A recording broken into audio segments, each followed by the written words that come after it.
आपको उपवास करना है और आपको बाइबल पढ़नी है और प्रार्थना करनी है। सुनो मेरी बात, जब तक आप उपवास प्रार्थना नहीं की, देखो परमेश्वर की कितनी बड़ी योजना थी कि परमेश्वर एक पूरे एरिया को बचाना चाहता था। आज जहां एशिया में, एशिया माइनर में जहां लिखा है, आज जहां पर यूरोप में पूरी जगह आप क्रिश्चियनिटी को देखते हो, वो किसका काम किया हुआ है? पौलुस का। और कैसे स्टार्ट हुआ? कलीसिया बाइबल कहती है उपवास सहित प्रार्थना कर रहे थे।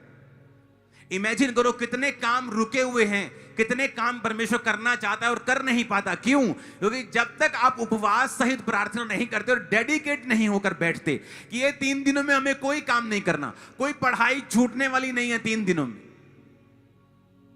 कोई 3 दिन के काम बंद होने से कोई भी फाइनेंशियल नुकसान होने वाला नहीं है। बीमार होने पर भी आप अपने बॉस से छुट्टी मांग लेते हो और बॉस छुट्टी दे देता है। वो 3 दिन जब हम प्रार्थना करेंगे उपवास के साथ, फुल फैमिली दिन रात आप प्रेयर में रहेंगे, प्रेयर में रहेंगे, प्रेयर में रहेंगे, आप देखेंगे कि कई बार परमेश्वर की योजना बड़ी होती है लेकिन वो कुछ कर नहीं पाता, क्योंकि बिना उपवास और बिना प्रेयर के आपकी स्पिरिचुअल आईज कभी ओपन नहीं होती।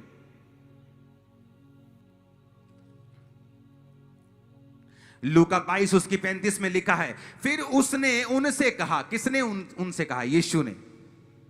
बोलो अपने पड़ोसी को, यीशु मसीह ने अपने चेलों से कहा, जब मैंने तुम्हें बटुए, झोली, जूते बिना भेजा था तो क्या तुमको किसी वस्तु की घटी हुई थी?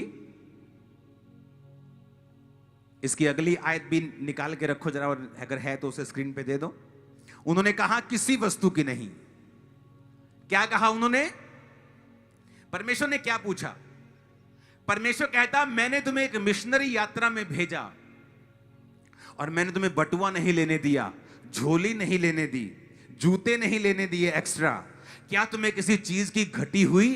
कहते परमेश्वर हमें किसी भी चीज की घटी नहीं हुई। क्यों? क्योंकि उनको भेजने वाला कौन था? परमेश्वर का आत्मा।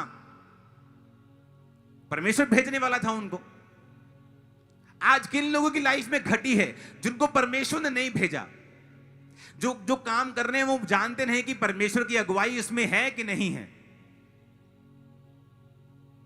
आज जब पास्टर लोग मेरे पास आते हैं और उनके पास 500 लोगों की चर्च है, 200 लोगों की चर्च है, कंप्लेंट करने लगते हैं आके, मेरे पास चर्च के लिए पैसा नहीं, जगह लेने के लिए पैसा नहीं। तो मैं उनको समझाता हूं कि जब ये चर्च 10,000 क्रॉस करके थी तब भी इस चर्च के पास अपनी जगह नहीं थी। 7 साल में 8 चर्चिस बदली हमने। जो चर्च लेते थे वो भर जाती थी, अगली भर गई, अगली भर गई, अगली किराए पे, रेंट पे, कभी कोई यूज करने के लिए अपना प्लॉट देता था तो वो भरती जाती थी। लेकिन मैं एक बात कहता हूं, अगर परमेश्वर ने आपको भेजा है तो क्या आपको किसी चीज की घटी हो सकती है? नहीं। तो ये सेवकाई को मैंने कहा था लोगों को कि मैं कभी भी फॉरेन में जाके अपने हाथ को नहीं फैलाऊंगा। अगर प्रभु ने मुझे भेजा है, मुझे किसी वस्तु की भी घटी नहीं होगी।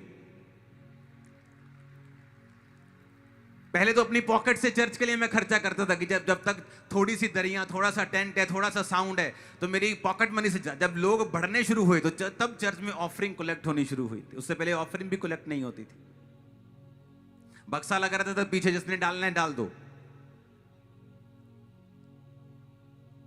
अगर परमेश्वर ने आपको भेजा है, अगर परमेश्वर ने कोई काम करने के लिए कहा है, तो खुदा ने कहा अपने चेलों से कि जब मैंने तुम्हें एक बड़ी मिशनरी यात्रा में भेजा और बिना झोली, बिना बटुए के, बिना किसी फाइनेंशियल सपोर्ट के, बिना किसी जूते के एक्स्ट्रा कोई चीज तुम्हें नहीं दी, क्या तुम्हें किसी चीज की घटी हुई? चेले क्या बोले?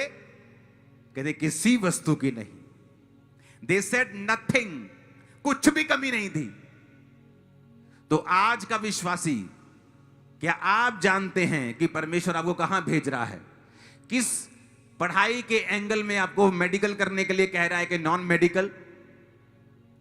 क्या वो आपको ब्यूटी पार्लर का काम करने के लिए कह रहा है? क्या आपको एक कपड़े की शॉप खोलने के लिए कह रहा है? क्या वो आपको यहां सेवा करने के लिए कह रहा है या किसी दूसरे शहर में कह रहा है? आज बहुत से लोग सफर कर रहे हैं क्योंकि वो वहां नहीं हैं जहां उन्हें होना चाहिए। और कहां होना चाहिए ये कैसे मालूम होगा? जब आप राइट संगति में होंगे, जीवित चर्च के साथ जुड़े हुए होंगे, उपवास और प्रार्थना कर रहे होंगे, तब परमेश्वर का आत्मा आपसे बात करेगा। अगर हम रोज दिन के 2-3 घंटे टीवी में बिताएंगे, मैं आपको दावा करता हूं परमेश्वर का आत्मा आपसे बात नहीं कर पाएगा। क्योंकि परमेश्वर की आवाज को सुनने के लिए आपको सारी डिस्ट्रैक्शंस खत्म करनी पड़ती हैं। एक दिन मैंने कहा, परमेश्वर मैं बहुत कंफ्यूज हूं। ये आई थिंक 10 साल पहले की या उससे पहले की बात होगी। आई थिंक मैं तब मैरिड नहीं था, उससे पहले की बात है। ये तो 10-12 साल हो गए होंगे।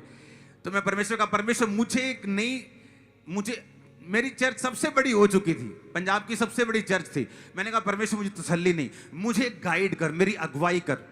तो मेरे अंदर पवित्र आत्मा ने कहा कि यहां पर बैठ के प्रार्थना मत कर, चला जा दूर जाके प्रार्थना कर। मैं दूर चला गया गाड़ी में, वो जाके हिमाचल की एंट्री में जब मैं पहुंचा तो वहां बहुत से खाइयां शुरू हो जाती। तो मैंने अपने ड्राइवर को बोला कि यहीं गाड़ी रोक दे, मुझे नीचे खाई में जाना है। कहते नीचे खाई में जाना है मुझे। मैं अकेला खाई में था उधर। मैं नीचे गया, खाई में जाता और मुझे एक स्थान मिला, बैठ के मैं प्रेयर करने लगा। और परमेश्वर ने मुझे बताया कि आने वाले समय में तू बैठा होगा और लोग टीवी पर और स्क्रीन पर देखेंगे और लाखों लोग तुझे देखेंगे। और ये टीवी और स्क्रीन की चर्च जो आप अभी देख रहे हो कि कुछ साल पहले शुरू हुई, ये एक्चुअल में बहुत साल पहले शुरू हो चुकी थी, लेकिन आत्मा में। ये कैसे परमेश्वर ने बात की मुझे, जब मैं प्रेयर में मैंने अलग स्थान, मैंने कहा मुझे अलग जाके प्रार्थना करनी है। और मैं प्रार्थना करता गया, खाई में रहा। मुझे प्रार्थना करते जब घंटों हो गए, वो बात अलग है। जब मैं ऊपर आया तो बाहर एक आदमी था, बोला जय मसीह की। वहां भी मुझे जानने वाला कोई था। मैं कहा तुम पीछा ना छड्डियो है। लेकिन मैं आपको एक बात कह रहा हूं, अगर कलीसिया अपने आप को अलग नहीं करेगी और अपनी लाइफ में जो बेसिक है उसे वो नहीं अपनाएगी, उपवास और प्रार्थना के साथ वो परमेश्वर के सामने नहीं जाएगी, तो कई बार आपको ये मालूम नहीं हो पाता कि मुझे किस दिशा में चलना है, मुझे क्या करना है। तो हम अगले 3 दिन शुक्र शनि ऐत हम डे नाइट के फास्ट करेंगे और एतवार की फास्टिंग मैं आपको खुलवा दूंगा। यहीं पर लंगर के साथ हम फास्टिंग खोलेंगे। और मैं आपको बता रहा हूं, स्पिरिचुअल लाइफ सेम नहीं होगी। प्रभु आपसे बात करेंगे, आपके बच्चों से बात करेंगे। नए रास्ते नए साल में आपके लिए खुलने वाले हैं। बहुत सारी चीजें आपकी लाइफ में होने वाली हैं। अगला संडे एक